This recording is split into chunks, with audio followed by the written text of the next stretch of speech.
Ladies and gentlemen, welcome to episode 29 of the Switch Nomads podcast. First of all, I shouldn't be here. My fellow African is nowhere to be found. So, as a, wait, it's kind of like next man up. He's not here. Somebody got to, and then allegedly, I like to talk. So here we go. I'm hosting today's episode until he comes back. You know, it's like I'm the captain now. Anyway, Anyways, with me, I have the usual crowd, the crew, the starting with the first lady. Here you go. OG, how you Hello. doing? I'm doing well. Thank you for having me. It's very, very hot here. So yeah, I love a heat wave, but this is doing too much. And no one to share it with. None of my boys have flown over, you know what I mean? TMI, too much information. Anyways, speaking of TMI, we go to the Senegalese king rapping a Stade Malien logo polo shirt. How you doing, sir? Yo, I'm doing great, bro. Looking for this one. But hey, that's the original Lacoste. What the hell are we talking about? The three Lacoste up in there for a basketball jersey. Come on, man. And the But yeah, looking island forward for this boy, one, though. fresh, fresh of another quiz win, because yeah, he just can't lose. He's like DJ Khaled, all he does is win. Anyways, how you doing, sir? Yeah, I'm good. I'm good. Just ready to hear what you guys have to say. We have some nice topics today, and I guess the debates will be heated. So let's looking forward to what's going to happen in the next hour or so. And then you mentioned topics. Speaking of topics, let's go to hot topics with the OG. Let's go. Oh, I forgot to turn my mic on, but I'm back. Okay. Two things have happened this week. I'm sure there'll be more, but two things that have caught my eye. The first being, and you know how much I suck at names. So here we go. Magda Mboji is joining the Mavericks coaching staff for the NBA Summer League. So it was announced, well, when you're hearing this, it will have been 6 hours ago. But I guess when you hear this, it's a few days ago. That's another one. We're chalking up another African up. They're doing great things. So we're happy for him. We can't wait to see what he does. And what I will say is, I think this year, and someone is going to correct me, this is the highest number of Africans accounted for in the summer league, whether that's playing, whether that's coaching. In terms of the numbers, I'm up to about 7 now, unless somebody has got a different number to me. So go on. Angola, of course, yeah. Carlos Moraes, number 8. He just landed in Vegas. Oh, Yes, Solo yes, hot Jabate yes. as well. press.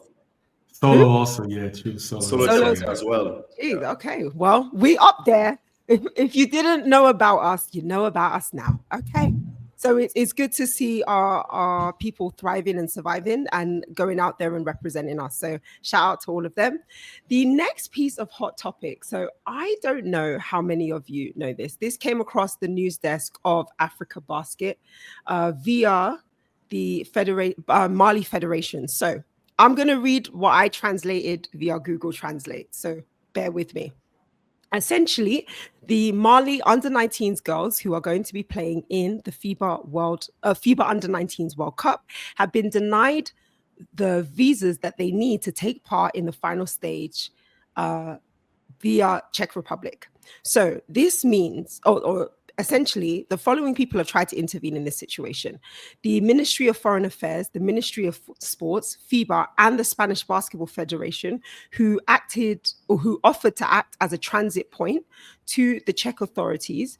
And the Czech authorities refused, arguing that the entire team would have to travel via Dakar, spending 3 to 4 days to obtain the visa. So since there's been no agreement with Spain on entry via the Schengen visa, it would be prohibited for the team to travel.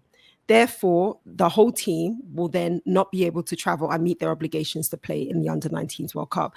Bearing in mind, the Dutch embassy had granted Schengen visas to the Under 19s boys teams who competed in the Switzerland competition just a few weeks ago, it makes no sense that the Under 19 girls team has been denied their visa. I just wanted to talk about this because I maybe I'm not understanding something. But what is Czech Republic's problem? You know what's happening? Like even there's supposed to be in the European Union supposed to be free circulation of Yes. people of good and goods, right?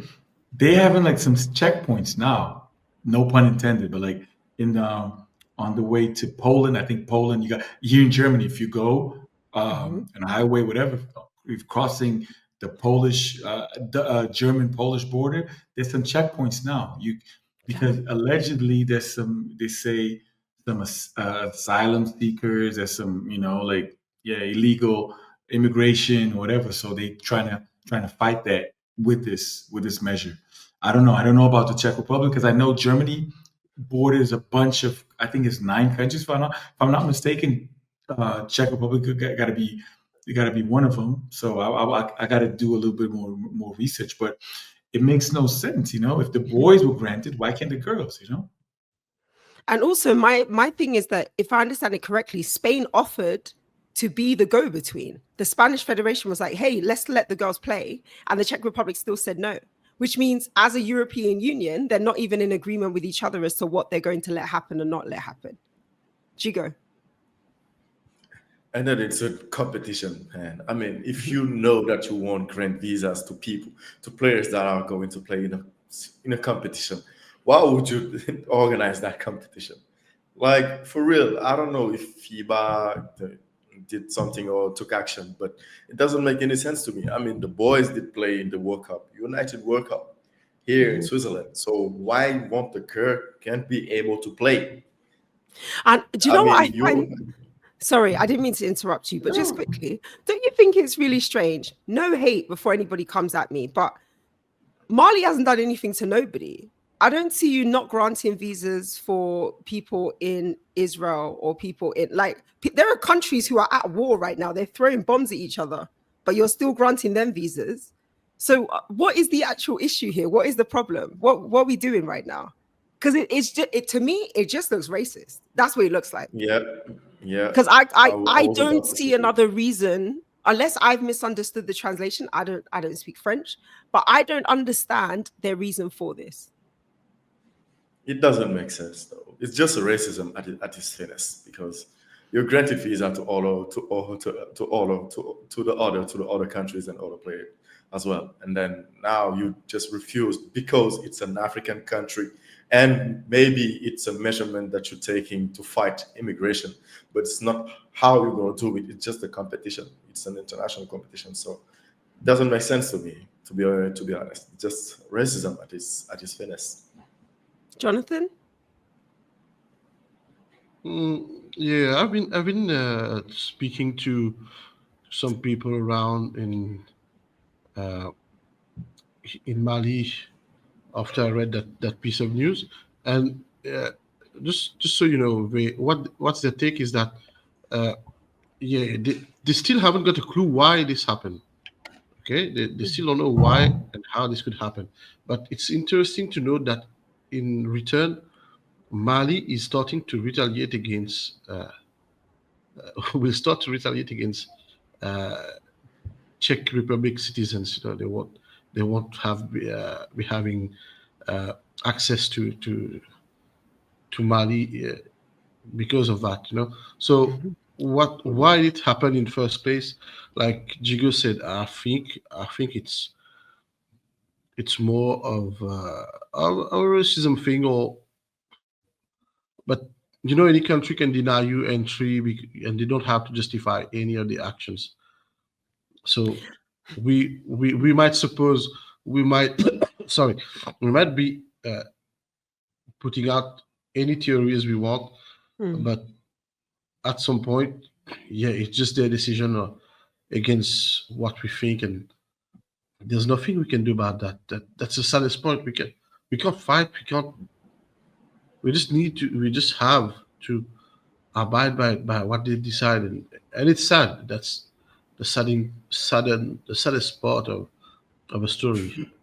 uh, I'm so sad for those girls, Yeah. But what can be done at this point to let them go and participate in I this just, I tournament? just feel like though FIBA gave this country the hosting rights, right? So at some point there has to be some sanction against the federation or whatever. Obviously, you can't sanction the country. FIBA doesn't have the power to do that. But in terms of like them not being able to participate in future competition, because essentially they've taken something away from 12 young ladies who have done nothing to that person's country. Those women have For never real. stepped foot in that country, will probably never step foot in that country again. And you have denied them the opportunity to shine on the international stage. And for what reason? To prove a point. I guess it's to prove a point, but like Just racism. there's got to be reciprocity. First of all, we got to, and then, but that, according to Schengen, I think Schengen rules change a little bit because, let's say, before, because I remember like when I was in Angola, a lot of people try to go to Portugal. So in the visa to go to Portugal was super hard to get. The embassy took because a lot of Angolans try to go there, so the embassy took forever to grant. Even an interview. So what a lot of people try to do was like, okay, let me go to Spain, ask a Spanish visa or a German visa, and then I fly through Germany and then go to Portugal. But then the Schengen thing, okay, so they said, okay, the country that you're gonna spend the most amount of days is the country that got to give you the visa. So Mm, I don't even think they can bypass by going like, oh, let's say they Mali. I'm sure there's a flight that goes to France, and then mm. once they get to France, they go to they can go to they fly from France to Prague or Brno or whatever the place is But going to isn't be. but isn't that what the Spanish Federation said? The Spanish Federation said they are happy to be the transit point. So you already have a country that's saying we'll be the transit point. Yeah, However true, long true. they need to stay here, they can stay here, and you're still denying them the visa. So at No, that they point, don't need they don't need they wouldn't need a check visa because according to Schengen law oh rules, yes. you wouldn't need, listen, Angola used to have problems like that because due to a lot of how long it took to get a visa, an agreement between Angola and Portugal because Angolan there's a couple of different types of passports. There's a normal ordinary passport, then there's a diplomatic passport, and there's a service passport. Mm, So you could go. There's a treaty between Angola and Portugal. You could go to Angola to Portugal from Angola with no visa, just with a service passport, and then you just needed a letter saying this person is doing like some I mean, he's going on for work. He's going on a delegation for this and a sporting activity. So a lot of these athletes had these service passports. But then mm, the problem was you landed in Portugal, but you don't have a visa to be in Portugal. There's a special agreement. So when mm. you try to go to another country, it would cause problems. One of my athletes had a problem like this. He was put in jail in Serbia. Damn. The national team went to Serbia. He did not have a Serbian visa or a Schengen visa. He only had a residency card, but it was a different type of residency. It was only for Portuguese speaking African countries. Yeah. So he wasn't Oh. allowed. He got to Serbia. They're like, hey, because he came on a different flight. And Mhm. then, oh no, you can't come in. So they put him in jail. Not in jail, like a holding station. He Yeah. was there. He was there for a day. Whatever, they sent him back to Portugal. Damn. Yep. All right. Well, I hate to end on a bum note, but that's the end of Hot Topics. And I feel hopefully, maybe by the time you actually see this, it's resolved and the girls in Mali are playing in the under 19s World Cup and they've actually won their first two games and they're on their way to the quarterfinals and everything we said is redundant. But that's the prayer. But yeah, we're going to Can head I back. can I can I add something? Can I add something? Just Sure. one piece of news. I feel like I just added to our group chat, but I feel like we kind of need to address that topic as well in the podcast, which is the teased American player that was Oh, supposed to play for the Senegalese yeah. basketball team. I forgot about that. They teased him till 1 month before tip off, and then Oh. now they reveal to the world it's not Kevin Durant. unfortunately. It's a guy named Caleb. Hi, Caleb. How you doing? Playing in Turkey. And come on. I don't even know the name of the club. It's not Fenerbahce as well. So, yeah, his name is Caleb. They granted him the visa. They're granting him a passport and whatever to have the team to play for AfroBasket. But Caleb said he won't be able to participate in this year tournament because of personal and family issues. So yeah, I'm leaving it there. You can hand it. And Senegal wants to win the AfroBasket. Tell me, how will we win the AfroBasket if you have these guys? Tell me. I need you to tell That me is that. See your so life. serious. See your life.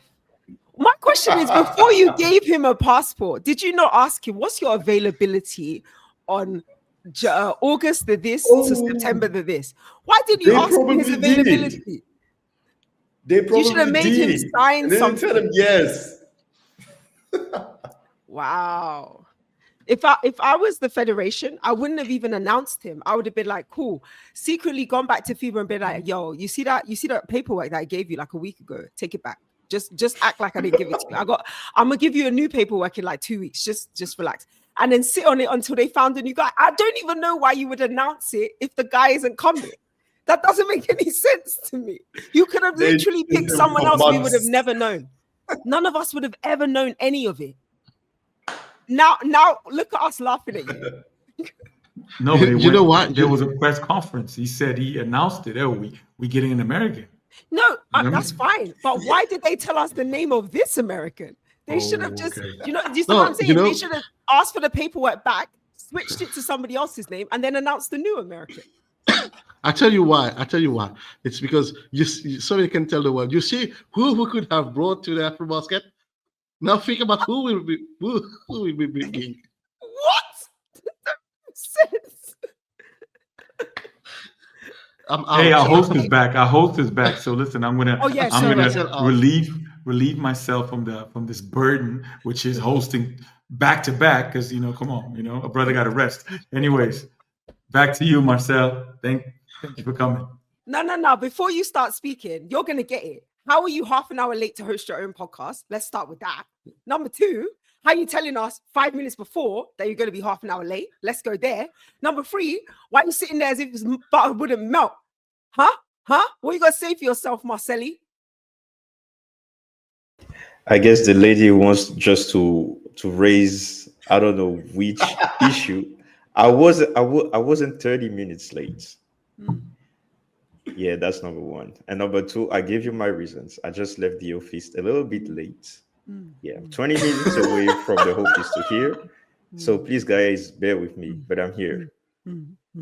Yeah, Yeah, AfroBasket I'm 5 minutes Thank you, late. sir. I'm not 30 minutes late. He's not And 5 none of minutes late. Five We start. minutes. and none of you guys are going to win the quiz today. I guarantee. None of you. You No, make Cello, up the Cello, answers. please. One of us is gonna Cello, win. please. Cello, Yeah. please. I see my didn't ask life. for any account. No. I didn't ask any account of why you were late or whatever. Please. Sorry, You should know Jonathan, your, why are you? Hold on, what are you doing, you should, Jonathan? you What are should you know your doing? friends. You should know Wow! who are your friends. Look at your life, Hey, Jonathan. hey. Your ancestors are watching you. Ha! Just like that, you turn your back on your people. Hey. That Niger My accent ancestors just has talked to me. dropped. The Niger My accent's ancestors awful. just talked to me. They just- No worries, Just guys. talk to me. Anyway, I'm here. And it's always a pleasure to not only host, but participate in the Switch Nomads. And episode 29, I really want to do a back-to-back because you guys are stealing my show, my hosting show for episode 30, which will be OG. How is But he it is late? what it They must is. have stolen it. It is Scream. what it Tell him. is. So Tell him. today we have a great topic to discuss. I'm pretty sure we're gonna do a two-part series because there's a lot to know. So guys, take a pen, take some piece of papers. You're gonna learn a lot today. And today's topic is, where is the best environment for an African basketball player, male, female? to evolve his or her basketball career. So we have several few points that we are going to discuss, and we're gonna drop right in with the first one. Everyone is going to answer my question, which is what describes best a favorable basketball environment? Let's start with you, OG. Um, if I had to describe the best and most favorable basketball environment, I would say somewhere that is nurturing. So somewhere that encourages natural talent, but also finds a way to enhance someone who is passionate about the game, even if they don't have natural ability. Somewhere that provides infrastructure. And sometimes that might not be having the best facilities in the world and the most like up to date or newest facilities, but something that is regular. An example is we did an interview with Destiny Floxy, head of women's Afrobasket, and one of the things she said is that when she went back to Rwanda for the first time, it took her back to the basis of what it was like growing up, like not having a shooting machine, not having cones, not having all of this fancy equipment. It's just you and the person, and they're rebounding for you, and you guys are working it out, and you're playing until you drop, until you sweat. And she said something like that is not only humbling, but it allows you to grow as an individual and work better as a team. Because if you can do that with nothing, imagine what you can do if you have everything. So I think infrastructure is so important. And then the final thing I will say is the ability to grow, because you can have someone who nurtures your talent, you can have a routine, but if there's nowhere to go after you've gained all of those skills and abilities, I think then all of that is lost. And that's the disappointing fact, not just for your nation and for your family, but for you as well as an individual, to know that there was so much you could have done, but you won't be able to achieve it because there's nowhere to go. Good intro. I'm giving Thanks. you eight and a half because you deserve eight. Wow. Just 8, ridiculous. No, I'm just mean. That's it. I know, I'm joking. The man or the people, P Funk. I mean, what are your words describing a best basketball environment? I mean, to be honest, I'm conflicted between, because we talked about it last episode also. Hey, is it still going the US route, playing high school, playing college, trying to make a name for yourself and then be drafted? Or being a man of mystery, like being someone like, oh, he's in Europe killing it. They don't know a lot. There's not a lot of footage. He's still developing, whatever. He's a prospect. So let's get him now at 19 and let him. So, because I was thinking, the best examples that we had in the past were from especially African players, but like Akeem Olajuwon. He went to University of Houston, was drafted, had a wonderful career in the NBA, Hall of Fame, this and that. You look at Joel Embiid. Joel Embiid did the same. He went to high school, went to college, NBA, MVP, this and that. But then there's other cases of like a Serge Ibaka, a Bismarck Biombo, that didn't go that necessarily that route, and then they obtain a high level of success in the NBA. And I mean, look at Biombo, who was the vice president of the Players Association. Talking about a kid that I think he played in Fuenlabrada in Spain, and then he went to the NBA. The same with Ibaka. So right now, I'm conflicted because the NCAA is forcing the narrative that you got to come here and make money. You got to come here and make money, can you listen? I'm going to give you an example. There was one kid, he's of African descent. I think he's Nigerian descent, Nigerian American. His name is Baba. I don't know. I don't want to butcher his last name, but he's the number one player in next year's class, 2027. And someone told me, because he was going to go to one school, and then all of a sudden, this other school just came up and offered his kid, he's 16, about to be 17, $650,000 in high school. Can you imagine a 16-year-old he's a junior in high school, going to make $650,000. So next year, he's probably going to make more. And then he's going to go to college, one and done, going to make a couple of million, and he goes to the NBA. So it's going to be like a transfer portal. It's going to be a transfer portal in high school now. the game is, it's over. Like, it's over. If a kid is making almost a quarter of a, like a three-quarters of $1 million, in high school. So to me, so the I think time will tell what's the, because honestly, I think the bubble's gonna burst too, I because was it gonna cannot be. say the same thing. This is Yeah, not. it It's can't, not. Is what's the word? It's not feasible. sustainable. Or Yeah. yeah, yeah, sustainable. Yeah, exactly. Because how much are you gonna? Because it's like this. They pay in high school, in college, they pay that much money to those guys because they generate a lot in terms of jersey sales and whatever. This high school kid, what is he gonna generate? It's just hype. Mm. Say we got the number one player in the country, da da da da. Boosters come and finance it because I don't think, because before you would say, okay, we don't pay the players, whatever. There's a little revenue sharing, but now there's boosters that say, you want that guy? I'll give you his 5 million. Go get him. You know. So yeah, to me, I'm conflicted. But like yeah, it could be one way, or I could just say you can stay home. You can stay home in Africa and look at the kids. The kids are playing NBA Academy games. They're killing it. Hmm. They Yeah. killing it. Yeah, yeah, So you're right. yeah. And we're gonna come back to you because you are going to explain more in more details the best route, because you have some players that you mentor them, and then you monitor the best way for them. Switching the mic to Jigo. So the best basketball environment for you, what comes out the most as a basketball player? Like, do you think it's exposure, development, lifestyles, opportunities, the culture? What are the main key points that can shift or change a basketball player's mind before going abroad or staying home?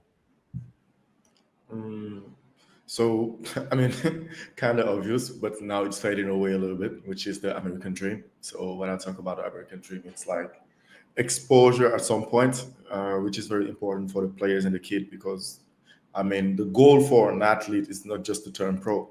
The first and main goal for a lot of basketball players is like to be in the NBA, which is the biggest league in the world, and then making big money. So exposure at first. That's why you're seeing players choosing some big, if they have the opportunity, one of the best universities where they have one of the bigger programs, like basketball programs, in terms of players that went out there, in terms of track players that get drafted out of these programs or whatever the case may be. And then another piece of it, which is familiarity. I mean, as an African player, when you travel abroad, it's always important to have some roots that you're a little bit attached to, or some people that you are in the same pace in terms of culture, ethnicity, and language. Because if you there is some examples I think Pedro can relate. Some of the players that he might choose to go to this and that university because there is a lot of Angolan out there that can speak also Portuguese and also English as well. So the language barrier, and then having someone that is attached to and know that okay, this guy is from my country, it's from my city, he understands my language and whatever the case may be, and also somewhere that you can feel like home. And this is not easy. This is not easy to replicate. But if you have a program or a coach or a university or a high school that give you the opportunity to be like home, you see a lot of African players, or as a lot of African people out there. You guys are in the same path. I mean, and rooting for the same things. So there is already boundaries that are there. There's already bounds that are attached to you, and then as well, like to be able to be open to the coaches, and then to be able also to reach out to people, friends and families whenever you want to. If you want to call your parents, if you want to call your friends, you don't have any restrictions. The coach is very open-minded about it. Yeah, I think those are, for me personally, those are some things that can really change the mind of the player. Great, great, great, great. I just want to make a shout out. They did not pay me, but shout out to the University of Louisville. Jigo knows exactly what I'm saying. Gorby Dieng, he played there. And then you have Yasin Diop who played as well. So maybe talking about the community as a whole, that can describe best. Switching the mic to the beard, what best describe the basketball environment? And then you're gonna keep the mic.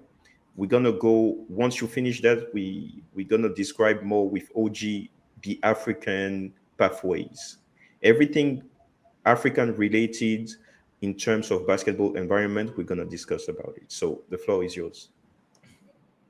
Oh, so what best describe uh, the sorry the environment, uh, a favorable basketball environment? Well, here's my take. So one where as a kid you can play, as a player you can play, uh, where your talent is noticed and nurtured so that you can grow as a player, where you can have opportunities uh, if and when you want to turn pro, you want to turn professional, uh, make a living out of basketball, you can have it. If you do not make it as a player, you can just try to become a referee, try to become a table official, try to become a coach, try to become so many positions in the basketball world where you can fulfill. And when I take Mauritius for example, everyone wants to become a player, but no one wants to help out and become a referee or a table official. It's sad because and it's hard to tell these people that maybe you don't have the what it takes to become a good player, but you can have what it takes to become a good referee. And if a favorable basketball environment should be able to identify to and to keep those people in the same in this universe, so that we have people at every possible position where we need them. You can't have a game without a referee. You can't have a game without a table official. So why I just ask a question again, and I take Mauritius as an example. Mauritius, it's only now that they're trying to have people fit in, but if you don't take the people from where they were, I mean, if you don't know how to identify a good player and who's not a good player, you can you won't have those positions filled, and we have a shortage of referees. And according to me, according from what I've been observing in the past years, it's because no one has been going out and saying, "Hey, you can't be a player, but you can be a referee. You can be uh, someone to you can help out in the club. You can help them communicate on socials. You can help. You can just try to be a first aider in the club. There's so many things. So this is what a favorable basketball environment it is one where everyone has his spot and can develop from that. That's it. Thank you. Great, great. I didn't see that scope. That's why you're here, and we're gonna deep dive in those African pathways because BL showed or they outline a best way to showcase talent and create what we used to call in last episode sustainability for the players. But switching to you, OG, what are the pros and cons of the African pathways? Talking about off court, especially activities. So you have sponsoring, you have, like Jonathan said, the official personnel, which is lacking, maybe the coaches, the referees, everything that can help close or not the players to stay in Africa and make a living out of basketball. So I think when I read the running order, I misunderstood your question. But the way I looked at it is what are the most common or what are the emerging pathways now for an African player. And unfortunately, and I'm saying unfortunately because I think it's unfortunate how these things plan out, but for the players themselves, I don't think it's unfortunate. The three like top ways of doing it is one, and I'm reading off my list here, going through the NBA Academy. So for example, you mentioned like what things are needed. The NBA Academy, for those who don't know, is based in Senegal. So it offers the most structured elite development pathway on the continent, and it has direct links to the NBA, NCAA, and BAL and Global Scouts. So in terms of you being 14, 15 and then wanting to be seen, getting into the NBA Academy can offer you full-time training, education, and life skills. Competing in international events like the NBA Academy Games, but I think that they're phasing that out. But even still, you could still compete in the BAL, and then they produce talent for US prep schools, D1 colleges, and even we've seen them. Players have gone to the NBA draft, and they have a standout alumni. So we talk about Darlem, we talk about Maluak, we talk about Chomchi. So they have now shown us a proven way of how to do things. The problem I have with that is like you start off in Senegal, but you don't end there.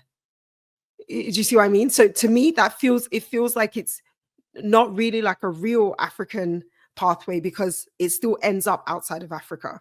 So then the second one is going through local clubs, right? So you like, I don't know if you guys did this, but like in London where I grew up, you play for your school, and then if you're good enough at the school, then you get scouted to go into local clubs, and you play for the county, and then you play for the region, and then you play for national. Like it goes like that. So essentially that structure could happen here, and we've seen that in countries where you have a good structured system and the school system feeds in to local clubs, and then local clubs feed in to the national team. How that also is a problem now is those local clubs, for example, end up you qualifying for the road to the BAL, which is great. But the road to the BAL technically gets you qualified into the BAL. And then when you get seen, you end up going abroad somehow. So for example, you end up playing in top leagues, whether that's in Angola or Egypt, Rwanda or Tunisia. Then you join, and if you're not playing in a team that gets automatic qualification, you go to the BAL qualifiers. Let's say you stand out in the BAL qualifiers, you end up in the BAL. You could get a contract in Europe, in Asia, or even the G League. And real-time cases are Jean-Jacques Boissy from Senegal. Obviously, he was the MVP of the BAL in 2024. He's had the contract. Alou Diarra from Mali, BAL standout performance, pro contract in Europe. And these pathways can lead you to get contracts, but outside of Africa. And then the last one is the one that P Funk is actually going to come on to, because you see, I did a little segue there. It's school scholarships where you go to the US or Europe via high school or college. And again, that's like you being seen, and then you're taken out of your natural environment and you're put into a different environment. So in terms of pathways, there are more pathways than there were before, but I still feel like all of those pathways lead out of Africa. That's a good point. But we're gonna come back with success stories that are truly African. Those players who stayed in Africa, they've been born, raised, and trained in Africa. They didn't go out, but they had some success stories. We're gonna see another pathway with P-Funk. We want to know exactly how everything, I mean, how every continent except of America, like Europe, Asia, and South America, I'm not including the NBA, and South America, with all of those players you've seen or you've guided to find the best deal possible for them to grow as a player and as a human being. What can you say about Europe, Asia, and South America?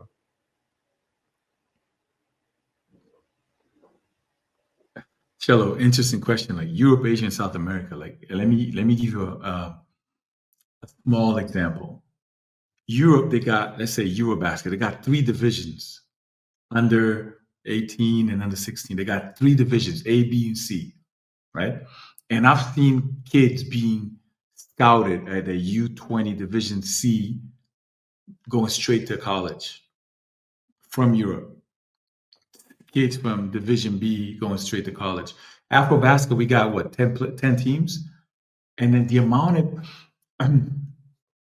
of course, there's a lot of kids that go, they're seen in an Afrobasket scenario. But I'm going to give you one little thing that maybe raised my eyebrow. Last Afrobasket in South Africa, the qualification games, the group games, they were all in the same arena. There was video, this and that. There was footage. The other ones, there were no footage. One of my players scored 17, not a single video.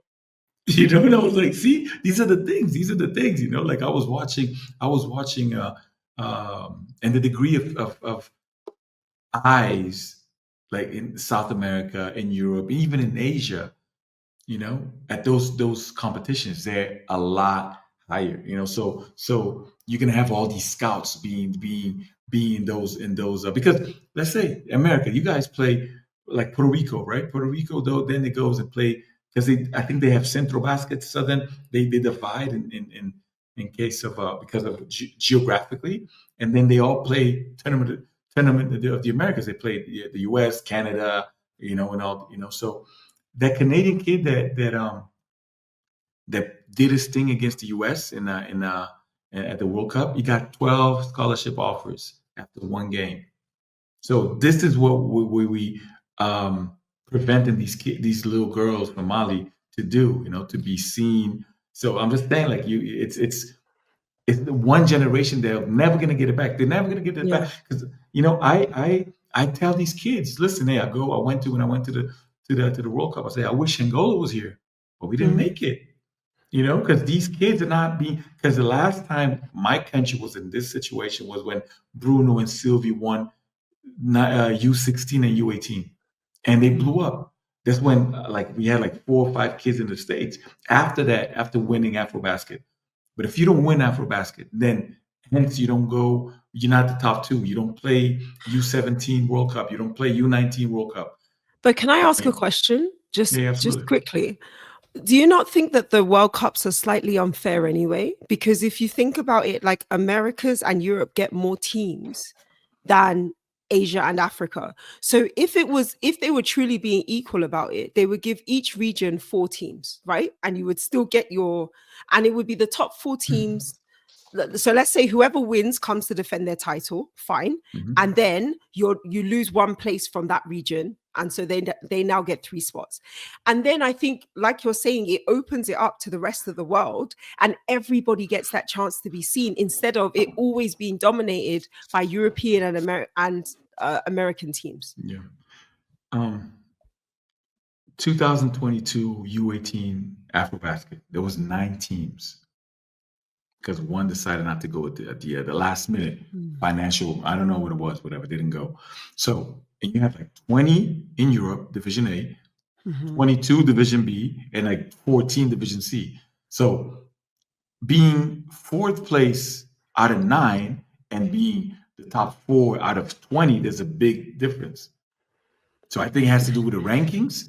I think it has to do with the rankings.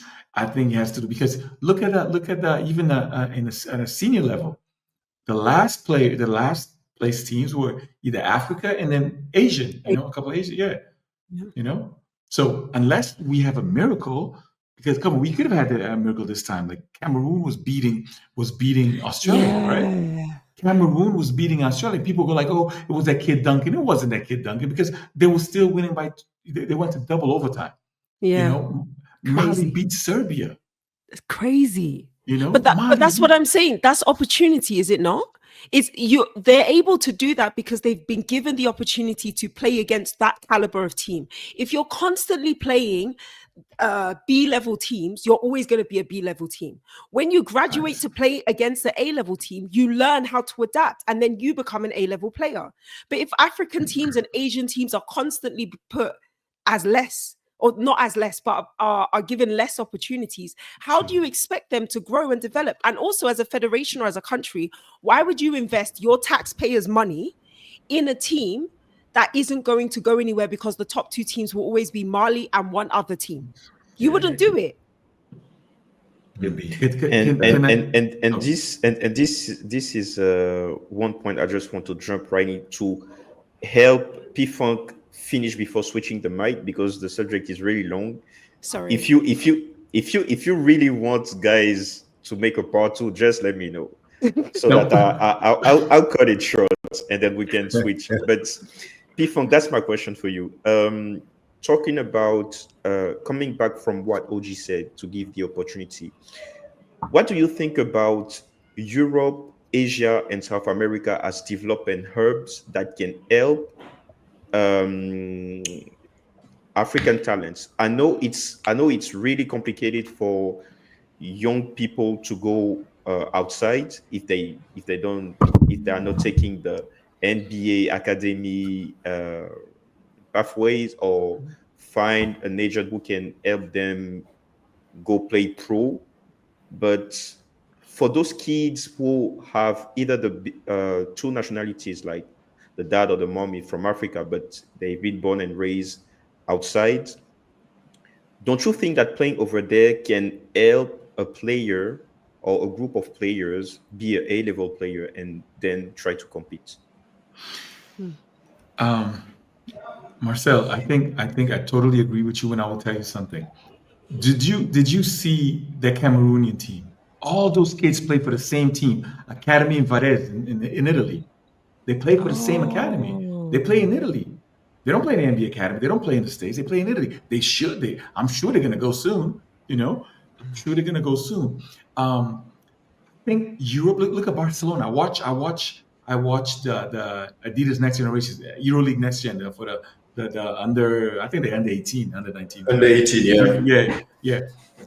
Look at Barcelona. They got a bunch of Africans, Senegal, Mali. Ruben Bujembuje's son, Ruben Bujembuje. I think he's the director, right? The president of the BAL now. His son plays for Barcelona.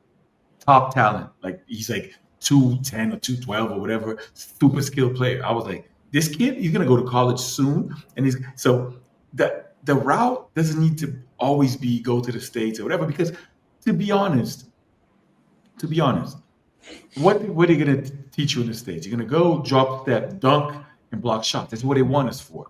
In Europe, they're more skilled. Yeah. Yeah.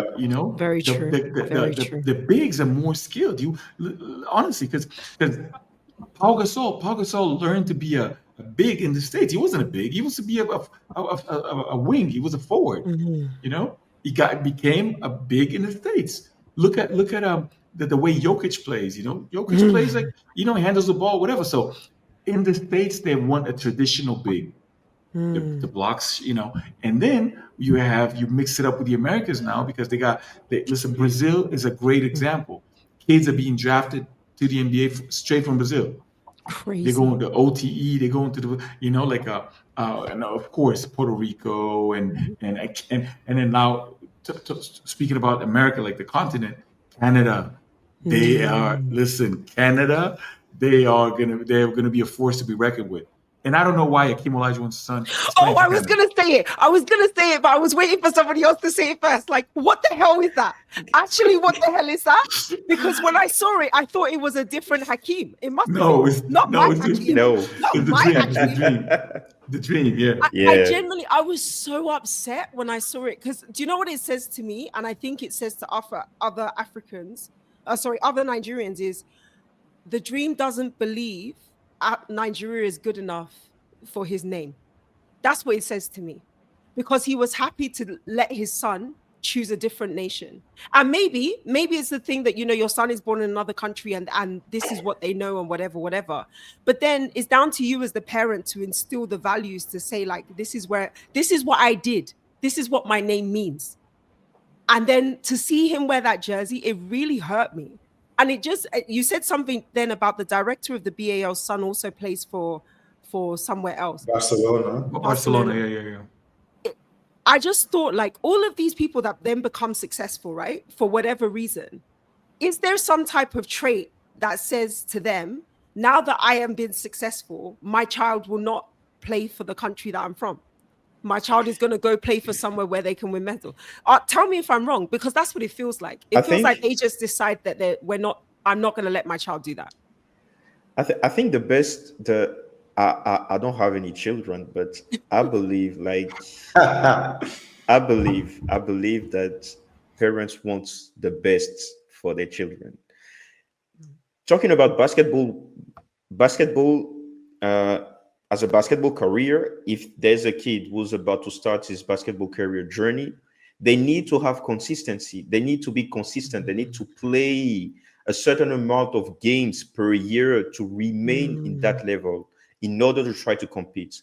And I believe, like for those guys, they're not seeing it yet in Africa. BAL might exist, Afrobasket, Afrocan, women's Afrobasket, all of those competition can stay, like they will forever stay. But these are tournaments, they are not leagues. Even mm, BAL is just only on a span of three to 4 months. There's mm, no consistency like the NBA or college or even high school. Because in high school, you the length that you have from August, September until May, mm, if every weekend you play, you have at least 24 to 30 weekends. So that's 30 games. mm.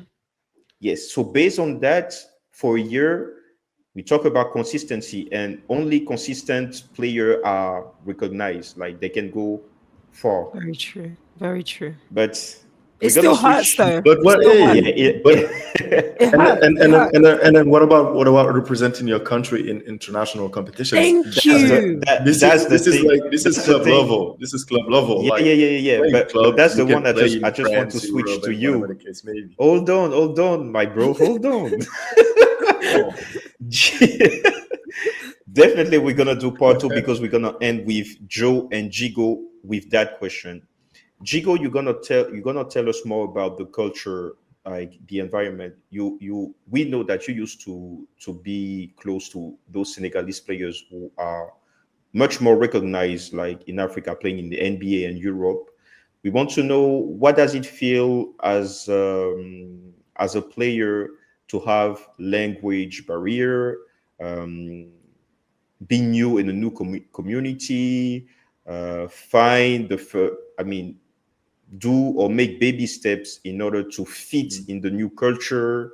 If you have parents over there, how can you manage your time being present for your family, for your studies, for your career, or if you're going pro, what are the challenges that you face? That's number one. And then we're going to end with the bird for the national team question. Just go, Jigo. Oh yeah, thank you. Thank you. We definitely need part two then. But You got three I, minutes maximum. I'm sorry. wow. Okay. That's not fair, but okay. I'm just gonna give an example of one of my friends that went abroad and to play in Japan for in a club. Like he turned pro. He was playing the local league last year, and then had the opportunity to travel. Now he's playing in D1 in Japan. So Nice. first thing that he did when he arrived, it's like he texted me and like, Jigo, you need to taught me how to speak English because here that's all they Oh. only speak English. I'm like, yo, it's very complicated because whenever he was needing something, the thing is he was talking first to his agent. The agent will translate it to the coach because there wasn't any player from the Japanese team, from his team that could speak French. Even his French wasn't as clear as Oh. he want to, and the English part was also really a big barrier for him. So he was lengthy, athletic, a great basketball player, but the communications, it was Mm. really hard for him. So what he was always do is like to reach out to his agent, the agent go reach out to the coach, and then so on and so on. And then after that, I started to have call with him to speak English with him a little bit for him to get to be in track a little bit more. And then yeah, he start to now he's getting a little bit used to it. He's understanding some little words and little things. Does he need So help? Because yeah. I'm a great English teacher. Why? Oh Why yeah, are for you all sure. laughing? Why are you all laughing? I'm just saying. I'm offering my We, services.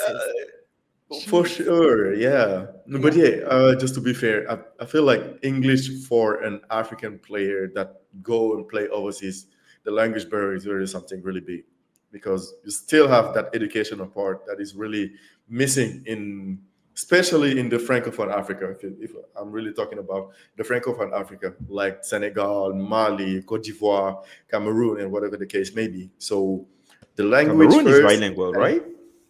Yeah, Cameroon is bilingual, but you have, I think, like half of the thing Yeah, the is French French. But part. yeah, Yeah. you kind of see what I mean. And then also culture. I mean, the culture environment. You go abroad. You will be missing jollof rice. so Done no, done so no. so yeah, just look at. I can give you an example. In AfroBasket, last AfroBasket, men's AfroBasket, what was it 2021? Yeah, When the players came in Rwanda. for recruitment in Rwanda, the first thing that they asked to the cooker and then the team manager, it was like they could have chebuche, if they could have jollof rice. Aw, That poor was sick. So baby. yeah, you will definitely miss those type of little things that you were kind of used to in Africa, and then yeah. But us as African, and then you're a basketball player, you will always figure it out. Mhm. Always. That's what the players do. You have a language barrier, you're gonna work your butt off to speak that language. We want to get it out. So we are Or you familiar get a with the girlfriend. struggle. You get a Oh, you get a girlfriend, and Okay, you. girlfriend. girlfriend. That's I've heard. Like players have told me that I never they, heard they about that one before. yeah, they date women so they can learn the language, and not like legit. It's like legit. They date women so they can learn the language a lot quicker. And at least like colloquial things like how to ask for things, how to get places, that type of stuff. And then also it kind of helps, especially if they don't know how to cook, right? Because obviously the women don't cook jollof rice, but at least they make a little something, something. You know what I'm saying? Yeah, definitely. We're gonna So yeah, end. that We're was gonna it for end. me. Cool, cool, cool. We're gonna end the topic, and it will be the end of part one because part two is going to be amazing. The Beard national team. You are the guy who used to talk a lot with the pros, men and women. So for those players who are knowing the American pathways as well as African, but still go abroad to pursue the career, what is the challenge for them to represent the national team? You have the example of the kid of Olajuwon. You have so many examples that you know. I mean, Joel Embiid. We didn't see Mhm. Pascal Siakam yet. So what can you say about those players who decide they have the two nationalities, but they decide to go overseas and represent the Europe, Americans, or Asia part of their blood instead of Africa? Nice question. Thanks. Uh, yeah, if I'm straight and to the point, yeah, I say let them go. I mean, if you want to go, Facts. You want to leave, leave. Let my Agreed. people go. France is proud of you, Jonathan.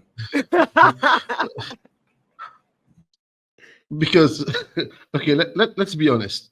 Let's be honest, because if they wanted to come back at some point and help their countries, I'm not saying they're not doing it, Mm. but in my opinion, they are not doing it enough.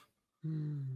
You you'll see lately, I think there was a training camp by Alpha Kaminu.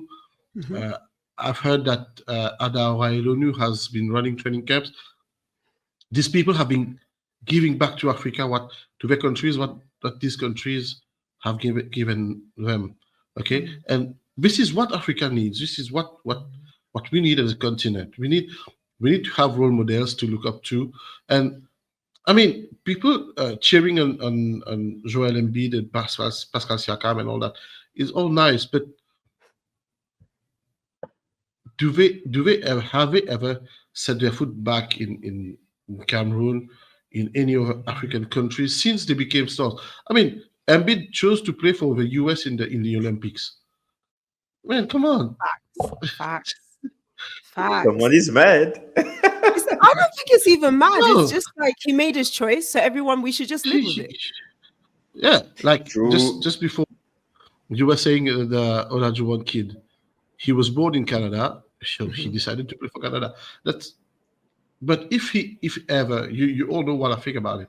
If ever he wanted to play for Nigeria, he would have blocked one player back home. And is That's this the plan? true.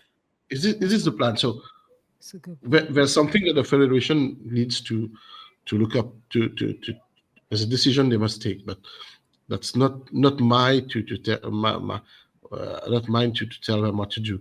But when you see that Salah Medri, he ended his career, he came back to Tunisia. He's helping as the sports director of a national team. Uh, you see that who's there? Luol Deng. He's the best example we can cite here. Luol Deng. He's giving back from his pocket to South Sudan basketball. So we need these people. We don't need people who will come and take and only take. You're telling me that if we bring Pascal Siakam or Joel Embiid to Cameroon, those are crowd pullers. They will fill arenas. But what's the real impact that they will leave when they will be going back home, back to the US? That's There's such not a an good impact. point. It will be a t-shirt, You a said what? jersey, something that what will they leave? A t-shirt, a jersey will be signed, uh, a ball will be signed, and that's all. Rather than having, sorry, Adaura, I salute what she does because she runs training camps for girls. There's a Senegalese player, Madame uh, Fatou Kine. I think yeah, she runs training camp. She's more than 60 years old. She's still running training camps. She's played like more than 20, 40 years ago. And she runs training camps. She's involved in the basketball in Senegal. She regularly sends me updates about her training camps and all that. But we need these people rather than people that would just come and take. We don't need that. I'm sorry about that, but if they want to leave, then please. Jonathan, remember Well, how wait. Jonathan, I guess Cello, you No, missed no, it. no. I don't said Jonathan agree. had got more handsome this week. Jonathan, you've got even more handsome. That Yeah, whole thank you. like no, you are the handsomest guy on the podcast. Sorry, everybody But- else. You need to step up thank your you. game. Okay. but hey, this is the best outcome possible to get even more excited for part two, because part two we're gonna discuss about it. We're gonna have success stories. We're gonna come back for culture and other pathways. You guys need to stick in and just let us know what do you think about those African basketball environment. It's really important. It's a big subject. We can see change in the upcoming years. So just take part, and then you'll see that we can make the change with our leader, the beard. Facts. Beard for president. I really wanted to know that if the beard was president and then if he was invited to yesterday's Donald Trump party for the African president, what will he say? Anyway, When this will be over, I'll tell you. When the recording's over, I'll tell you. It would be so dope. all right. So we're gonna switch the subject and we're gonna jump in another one, which is hidden hoops, the new topic that we talk about just to make basketball more knowledgeable for our followers. And today's country is Egypt. Woo, woo. OG, P Funk, Djigo, and the Bird are going to present you Egypt basketball in 2 minutes. Oh wow. Just okay. 2 minutes. I'm gonna go fast. 2 minutes, OG. You're gonna start with the past. So this is Egypt up until the year 2000. So Egypt's basketball story started early and it started really loud. So the game landed in Cairo and Alexandria in the 1930s. It was brought by European schools and military clubs, and Egypt joined FIBA in 1934, becoming Africa's first official member and one of FIBA's oldest global members. By the time most African nations were just getting started, FIBA had already played in the 1948 Olympics and finished fifth in the 1950s FIBA World Championships. This is a record that no African men's team has beaten since. Domestically, Egypt built a strong basketball culture around elite clubs, which we know the names of Al Ali, Zamalek, and Sporting Alexandria, which are some of the oldest basketball clubs in the world. These clubs dominated the local scene and supplied the backbone for the national team for decades to come. In continental competitions, Egypt helped found Afrobasket in 1962, and by the year 2000, they had already won 5 times. So that's 1962, 1964, 1970, 1975, and 1983. Only Angola and Senegal have won more times than them. On the women's side, Egypt were early leaders too. The women's national team debuted at the Afrobasket Women's Championships in 1966, and then just 2 years later, they won in 1968. They followed that with another gold in 1970 and then bronze in 1974, making them one of 5 African nations to have lifted the women's Afrobasket trophy and making the men and women both legacies in Africa. But after the strong start, the women's program has begun to fade. So this is due to political shifts, reduced funding, and the rise of West African powerhouses like Senegal and Nigeria, which meant that Egypt has been left struggling to keep up in the 1990s. By the end of the 20th century, Egypt had already written more basketball history than most nations could dream of. Their legacy was built on early access, strong clubs, and bold ambitions. So while the continent is still building at that time, they have gone on to show other African countries how to found African club basketball. And that's where I'll leave it. Thank you. We know the past, and that's a good thing. Hint. A question of the quiz is about of what OG said. Of course it is. Okay. So Pedro's We're gonna looking at the switch. camera like he wasn't paying attention. That's all right. hilarious. Joe is going to present to us Egyptian basketball in the present. Must I really do this? Because we all know Egyptian basketball nowadays. Yeah, just kidding. Okay. So what we know of Egyptian basketball, they have produced some of the most popular and best players on the continent. From the name, from memory, we could cite Ehab. I mean, mhm. Ehab Amin, yeah. We could cite Patrick Gardner. We could cite Anas Mahmoud, who's a tall, really great big player. Tarek Orabi, you're talking about him? Or No, Mahmoud? Anas Mahmoud. Okay. Don't forget Hagar on the women's side. Yeah. Hagar Hamir, Jana El Alfi.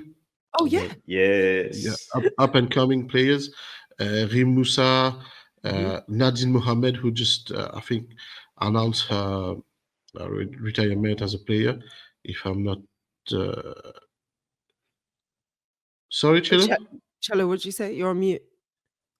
Oh, my bad. I said that was Reem Musa who announced her Reem Musa, retirement. yeah. Rim Yeah. Moussa, sorry, my bad. Yeah, so Egypt has produced so many players, and what's interesting is that they're constant. It's a constant team. They're really consistent in throughout the years. They come out. They build for 4 5 years. What we see is the backbone remains the same throughout 2 to 3 tournaments. So, but they seem to lack something to get to the first or second place. Except in the past years, on the women's side, Egypt has been just just a bit low. We've seen that at the last 3 months of basket, we finished out of a podium. Correct me, Chelo, if I'm wrong. I think we finished seventh or eighth. Uh, I think it was I, 8. no, 8 was Guinea, and then you have Uganda, then Mozambique, Cameroon, Oh, so Mozambique. So they maybe finished 10th. They finished 10th. at the 10th. Wow. Yes. Yeah. so that's something that they need to build on. Um, Now we'll be waiting. What we've seen from the AfroBasket, men's AfroBasket qualifiers, there's a solid team. Uh, they, they, they will be out to compete. They are very, very competitive. They never let go of a game until it's done. Mm. Um, their opponents will have a tough time playing Egypt. Whoever will be playing, I say good luck because you never know what Egypt can get out of a hat. And and to on the youth side, Egypt has always been competing with Mali for the under 16 and Mm. the 18 trophies, Very and true. Mm. regular Oh, regularly appearing oh, at the World Cup, the 18, under 19 and the under 18 World Cups, and under 17 and under 19 World Cups. Sorry, uh, yeah. they have players that. Uh, the good thing about Egypt, the Egyptian system, is that the clubs, the elite clubs, have youth divisions, and the youth play. The youths they can climb up to the elite Mm. if a coach judges them mature enough to come up. So that's what happened. There's one guy, Tifa from Egypt. He was at the 2022 and the 18 Afro Basket. He Mm. went up to I don't know which club he plays. He played at the time, but he went up one level. Uh, so Egypt has this uh, gives young players the opportunity to graduate to the national team, and this for this they are very very commendable. Thank you. Cool, cool, cool, cool, cool, cool. Another hint, if you didn't pay attention, you missed another question of the quiz. Oh my days. P Funk and Djigo, you guys are just going to let us know more about Egypt basketball future in 1 minute each. Let's go with you, P Funk. What do you have in store for us? Hey, listen. The future is bright for both the men and the women's Egyptian national teams. First of all, they won 2022. Egypt won Mhm. AfroBasket, in Madagascar, right? Yeah, under 18. Yeah. Under 18, and they got second place in women's, right? And then that whole generation, they went to the States. Janelle Alfie went, Safe, and that was his name, last name. Safe, the guy who went to NBA Academy, and then Yeah. Ali, and then they got Ali, they got the other one, the Mohammed, I forgot his last name, and Mohamed they is safe. got four. Yeah, they got four kids that went to the States. They were playing high school, they playing college. So imagine when they come back. Imagine, because Mm. you guys mentioned Patrick Gardner and Anas Mahmoud. Anas Mahmoud went to Louisville, but before he was playing with Frenchie, with all these kids at West Oaks Academy in Florida. He's a come on, for you to be like offered a scholarship to play at Louisville. It's no joke. The kid is. I'm telling you, he's so. Imagine these kids. Imagine Anas Mahmoud taking these kids under his wing and mentoring them, and then said, "Listen, hey, that's what Cello said. They can go." No, Jonathan said they can go, and then it's a very. They don't say, "Okay, you're too young. If you can play, you can play. If you can play, you can play." So I can't wait to see these young men playing for the to see if they're gonna make it to the final roster. Because now they're gonna be 20, 21, 22. So it's time for them to step up their game and then show off at the national team level. And you got an NCAA champion, Janelle Halfway. She won for UConn. So can you imagine what she's gonna bring that experience and then the winning Mhm. culture that's gonna go and bring it to the national team. So I mean, True. I couldn't be. I mean, me as an Angolan, I'm scared. I'm scared. So All right, all right. And you, Jigo, what else can you add? I think he took everything from you, huh? Yeah, I mean, he said it all, but I just wanted to say, like, for Africa, hold up, guys, stay ready. Egypt is coming. First edition is the BL. It was an Egyptian team that won. Zamalek won. Third edition, the Egyptian team won. This year, it was barely Ali Chad that won. So we know that on club level, that basketball culture that they were able to build. I mean, Egyptian basketball rely a lot in ball movement, spacing, 3-point shoot, cuts, and whatever the case may be. There's not ISO heavy basketball, and then they have all of this because of a big and great local league. So for people, you guys have no idea what's going on with us. I mean, and under 18, under 19, Pedro said it. All that generation went to the States, and all the girls as well. Egypt is a big country in terms of 3x3 and 5-on-5 as well. We saw what they did in the qualifiers. Let's see what's going to happen in the next 2 years. But I can guarantee you that they are a force to be reckoned with. Great, great. And that ends Hidden Hoops with today's country, which was Egypt. Guys, are you ready? I gave you 2 hints. Questions are difficult. Let me go I take got a my pen, paper. even though I know that. Oh, I need I let need me to take my go. questions as well. Guys, you know your favorite part is the quiz. And today I'm hosting the quiz. I just wanted to play smooth, but in last episode, people were on my nerves. And I'm looking at someone, the only lady in the house.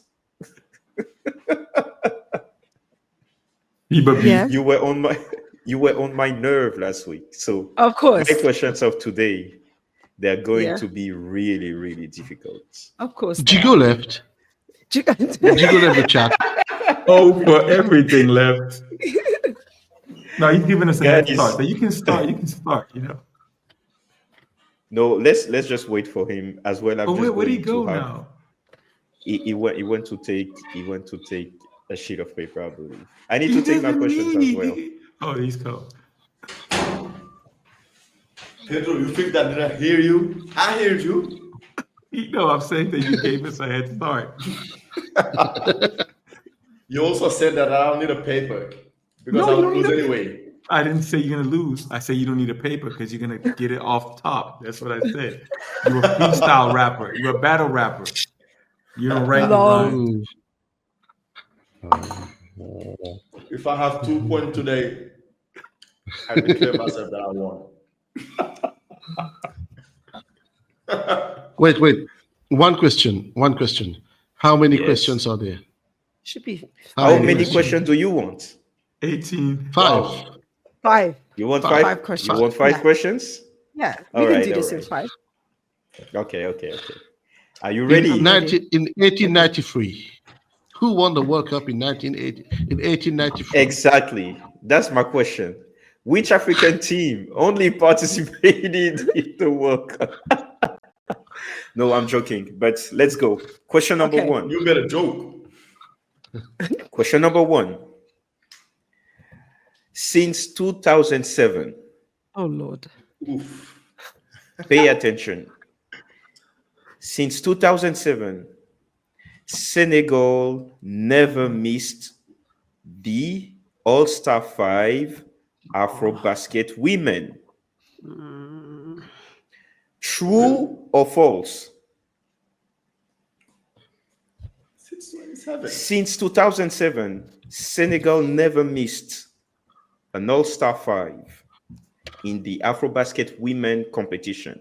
I like True this question. or false? There's only 2 possibilities. It's a 50-50 No, but then there's gonna chance. be a second. There's gonna be a second part. No, he wouldn't. He wouldn't. Exactly. He wouldn't do that. Oh, Nah, he wouldn't he do wouldn't that. do that. He wouldn't do that. Hey, come on. All right, Yeah. I'm ready. Yes. Count us down, boss man. You ready? You ready? You sure? Yes. Jigo, You wrote I something? hope so.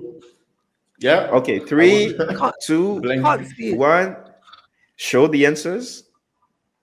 Oh, you put true. Uh, Am I wrong? But they didn't. They didn't get on the podium on 2019. So how would they have been in the All Star 5? Because we're too good. So the answer is true. Since 2007, Senegal never missed an All-Star 5. And Shout it's out true. to Astu Traore, Aya Traore, who carry out till 2018. Can you just shut up? Can you just shut up? Wow! Excuse me. That I was didn't rude. mean it. I didn't mean it the bad way, but this is one of the bonus questions. Oh. Djigo, said, Djigo, keep talking. Djigo, keep talking. Djigo, please keep talking. Let us please let us do the rankings. So I have my boy P Funk with 1. I have the bird I talk a lot. Damn. with 1. Mhm. I have Djigo Mhm. with 1. And then OG OG. with one. With one. What the heck? I'm seeing Fox behind 0. All right, the bonus questions. The bonus question is Yep. in this last 9 editions, so from 2007 until now, that's 9 editions. Mm. How many times Aya Traore, how many times Aya Traore was named in this All-Star 5? How many times?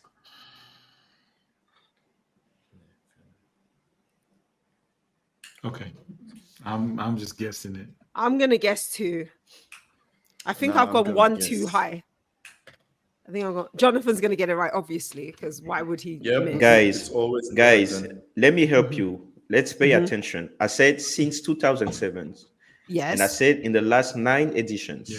Yes. And you said there's 1 edition when they didn't, when they were not on the podium, but still they won. Yes. It was in 2021. It was Yassine Diop that year. 2021, Senegal finished 4th.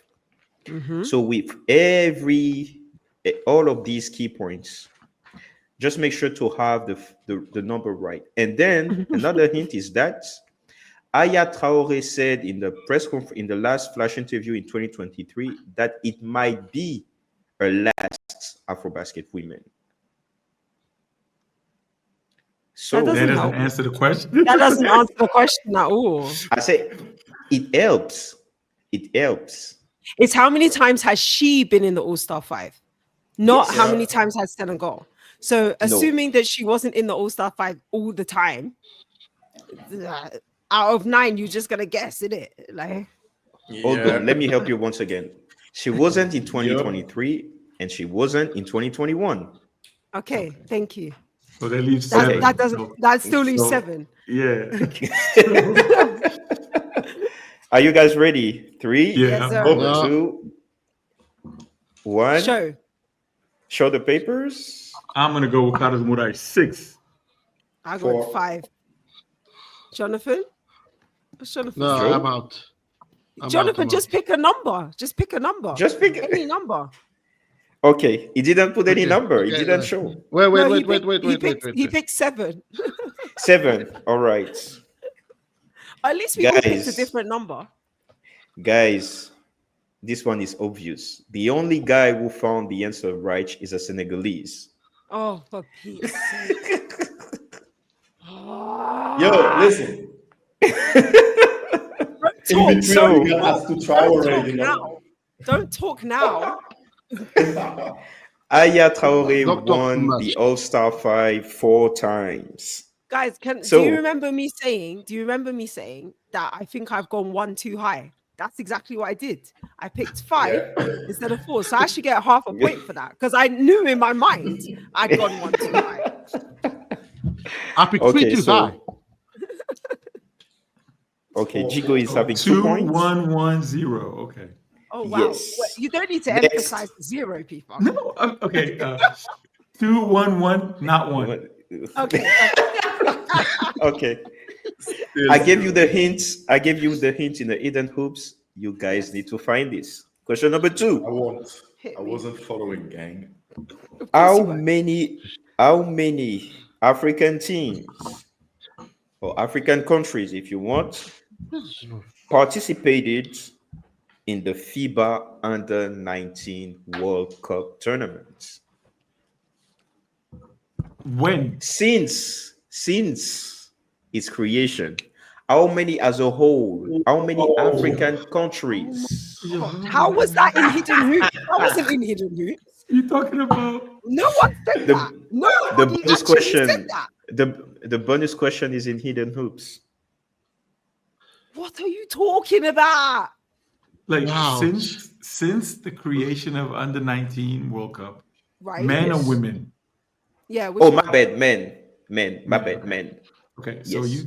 you asking since when was the Yeah. first? When did it start? Yeah, When was the first one? 1983. 1983. 1983. So how Oh many my Yeah. teams God. participated? I think Angola participated in that one because I know. Yeah. Yeah, but it's Okay. how You many? see? Okay, You're right. so if we assumed, if we assume that over the Do last you want a 10, hint? Do you Yeah. want a no, hint? because your hints are Yeah, not yeah, yeah, yeah. helpful. They're not helpful. You This want a one will hint? be. Yeah, yeah, yeah, There's yeah. less than 10 teams. Less than 10 teams. That was not going to be my guess. All right, well, In the if it's men, less than 10 teams. Okay. Another hint is that we every time we're taking 2 teams, yeah, and I know.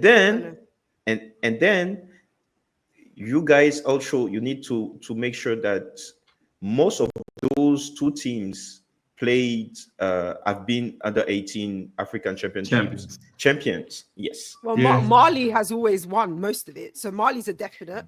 You Oh, just said Mali, Angola did Egypt, it. Mali, Egypt, Mali, Angola, Egypt, Angola, Angola, Madagascar, Yes. Madagascar. Yes. Cameroon. Yes. I've got 6. How do you have 5? Wait, what are you counting? 3, Oh my god. 2, 1. So confused. How did you Bon, get 5? Are you guys ready? Okay. I got Oh, I got 6. 7 too. 6. What about you? Jonathan got 6. Oh, it's 6 versus 7. So if I'm based myself on the number which is closer, Mm-hmm. OG and P-Funk got the points. It's 5, isn't it? 7? It's five. not 7, it's 9 It's 8. teams. And those 9 9. teams Oh. are 9? Angola, Yes. Cote d'Ivoire, Oh, Ooh, Mr. One. Angola, Cote Madagascar. d'Ivoire, Nigeria, Madagascar, course. Tunisia, Nigeria. Egypt, Mali, Mm-hmm.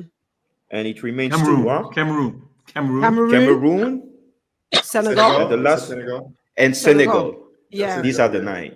Damn. So we back. We back. done. Two, Dang. 2, 1. No, 2, 2, 1, 1. Okay, here we Okay. go. P-Funk 2, I'm on the board. Joe 1, Djigo 2, and OG 1. 1. Yeah. How okay, does let's go. Djigo have more points than me? That's Bo- crazy. bonus What about question. Senegal? Since the last episode, I'm getting more points than you are, though. Bonus I'm question. just Guys, not gonna wait. bonus questions. Are you ready? So, bonus question for this second Which question. Yes, for the second question. Which country has the most Appearances. represented Africa and how many times?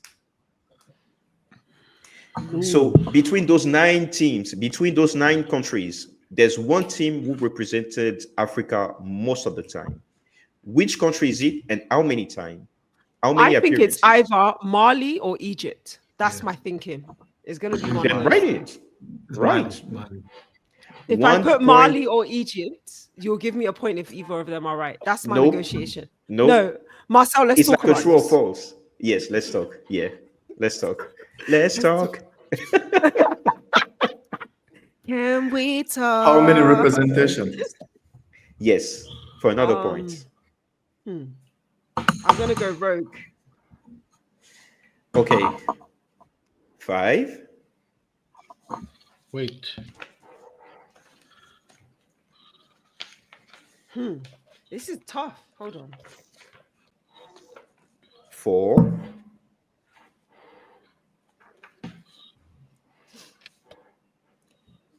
Ready? 3, Yeah. 2, 1. Show. So I see Mali and 5, Mali and 4. Joe, I said stop. Show the papers. Egypt with 5 and Egypt with 5. So the answer is Egypt. Yes. And if I'm taking, no. I don't need to take this one. You won't have half points. Oh, 7 wow. appearances for Egypt. Ooh, So that's pretty good. Wow. Hey, we P-Funk, got you close. got 2 2. down. Come on. Joe, Everybody got you 2. got 2. Everybody got 2. Hold on. Oh yeah. Wow. Everybody got Djigo, 2. you got 2. And OG. Oh my God. P-Funk, Guys. your maths, Guys, it's P-Funk's going maths is exciting. immaculate.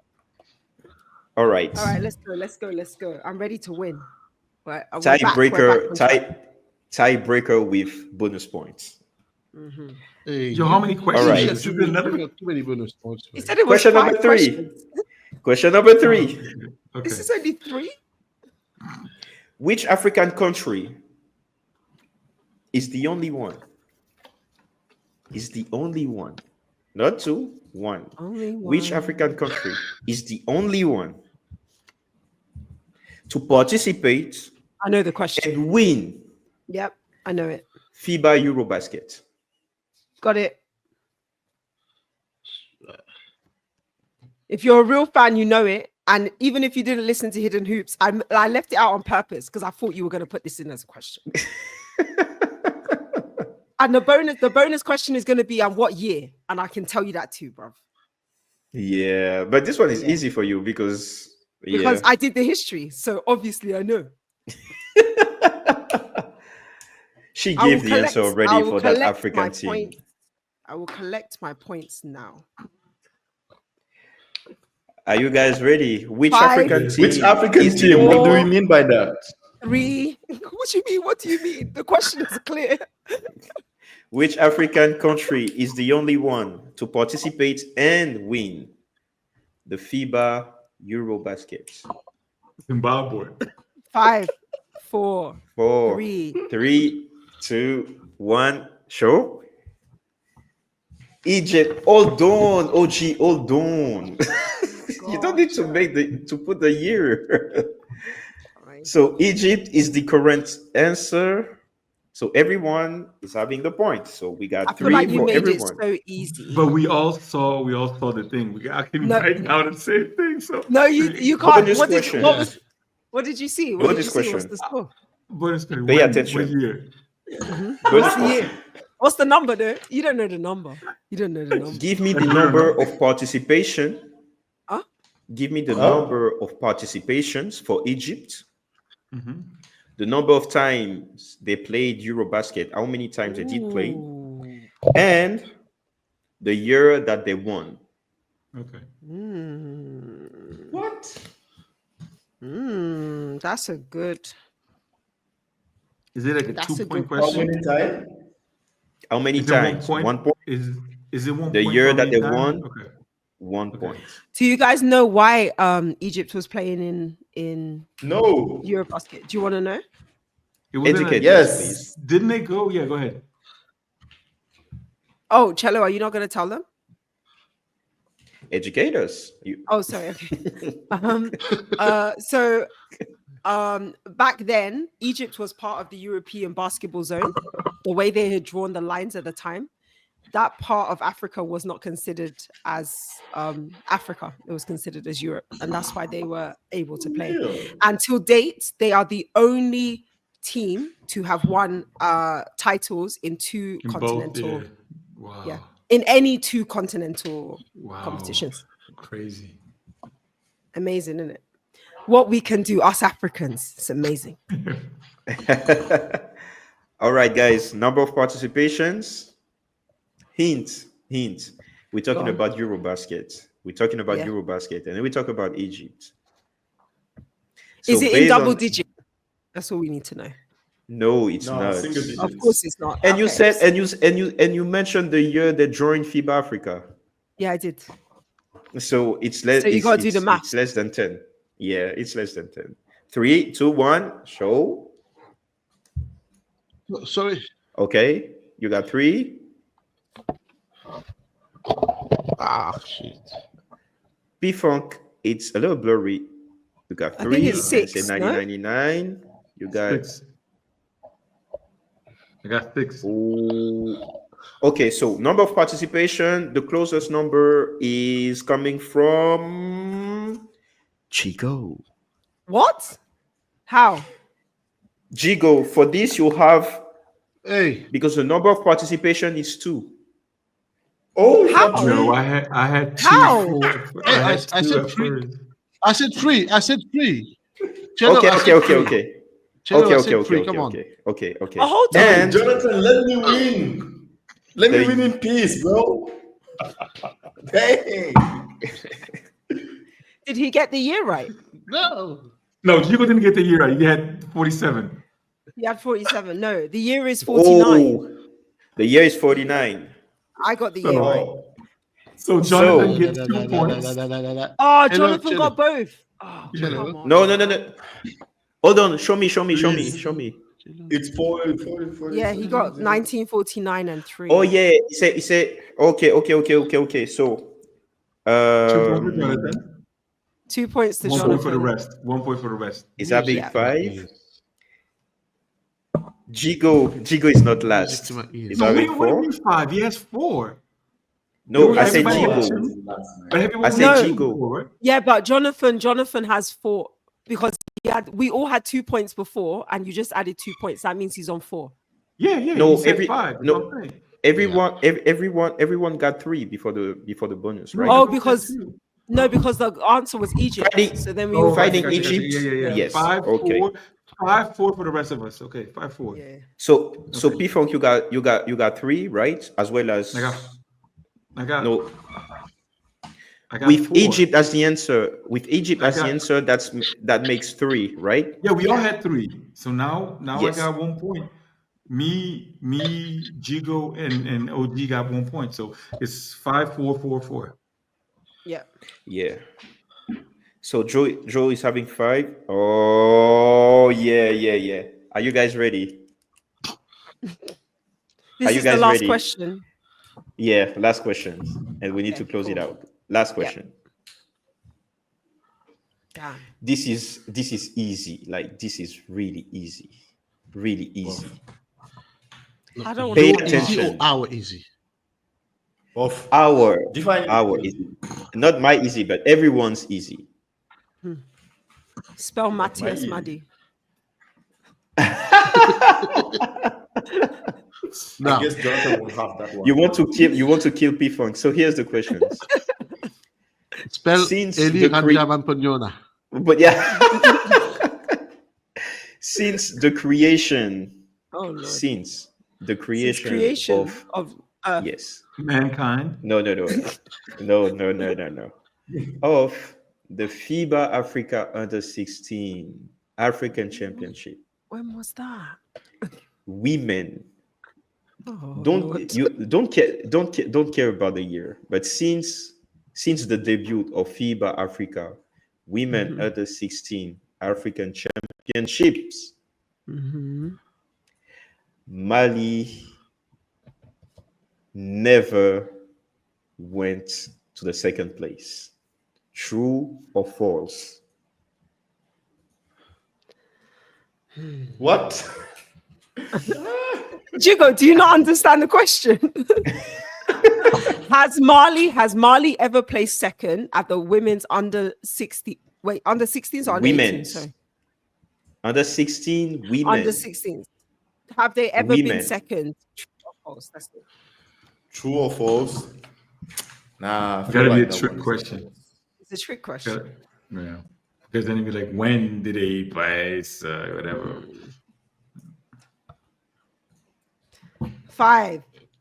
True or false? Hold on. Done. Are you guys ready? I mean, Let's My get it answer is the along. same as Jonathan's answer. So the question is, See, so I'm they not the only never one, went right? second, right? The question is, they never went second. Yes, Yeah. true or false? They never went True, second. true or false? Three, 3, two. 2. My answer is Jonathan's answer. Jonathan, what's your I answer? said false. Oh, Jonathan, True. why'd you do this to me? Ho, ho, ho, ho, ho, ho. Guys, Damn it. roulement Damn de it, tambour. Jonathan. Let's play the drums. Lucy's gonna hate that sound. For the win. The answer is true. Oh no.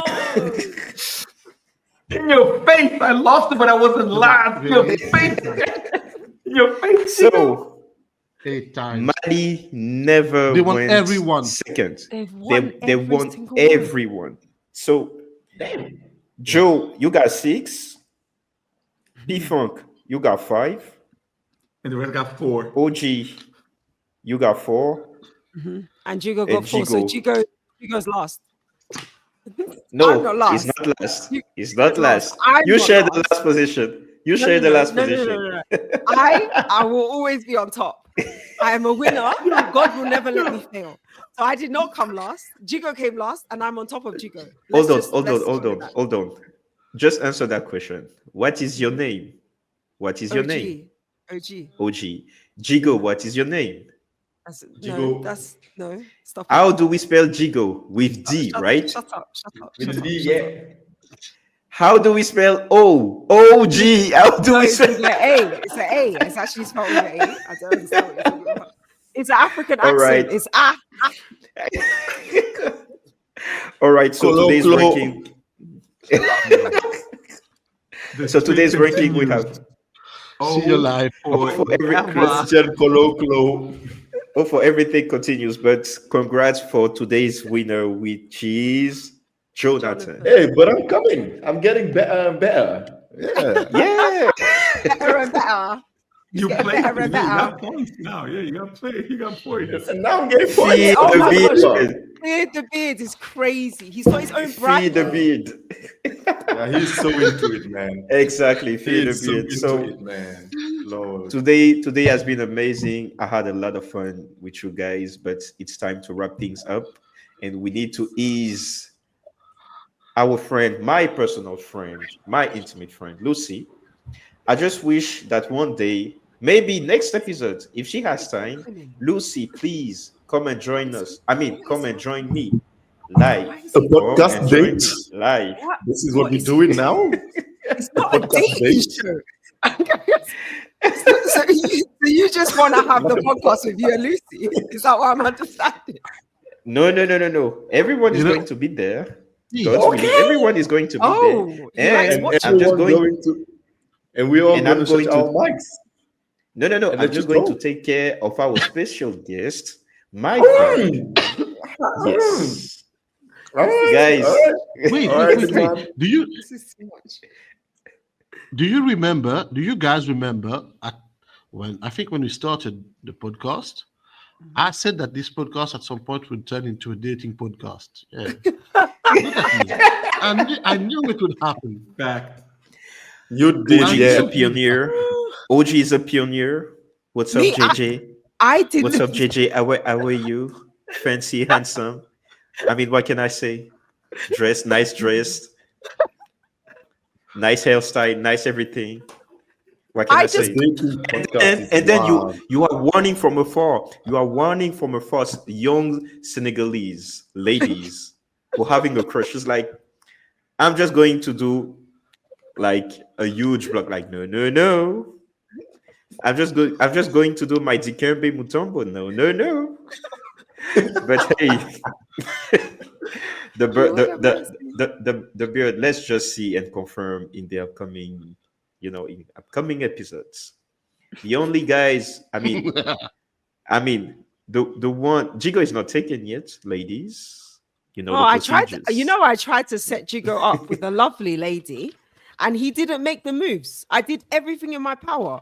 I flew to Senegal. I introduced them. We had a nice little dinner date situation. Nothing.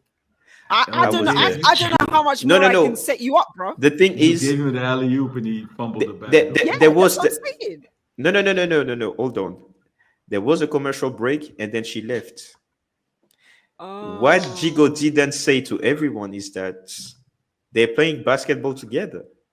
Oh, Djigo, sly. Look at his face. Look at his face. He doesn't even know what to say. If you were So he took European, your you'd be alley going oop. very red. Don't. It took the alley oop. He didn't tell Well you the done. end of the story. But Final hey, Ouch. talk, guys. Final talk, please. you Final want to talk. skip? Kero, final talk. OG My final my thoughts exactly. my so my final thought today is that next week we're going to uncover what Djigo has been doing in the dark, and what's in the dark will come to light.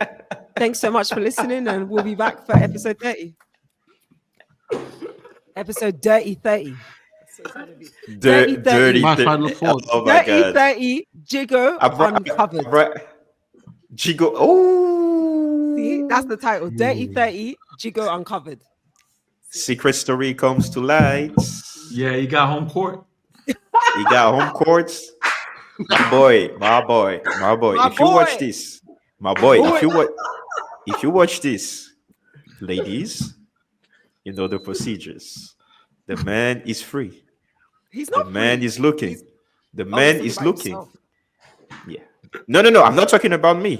I'm talking about Jigo. Lucy, cut it after he says yeah. No. That's it. No. That's the end of the episode. Lucy, you What I know me said. better. You know Bye, me better. everyone. But hey, Bye. Bye-bye. Wait to the camera. bye. Djigo, we'll see you next week.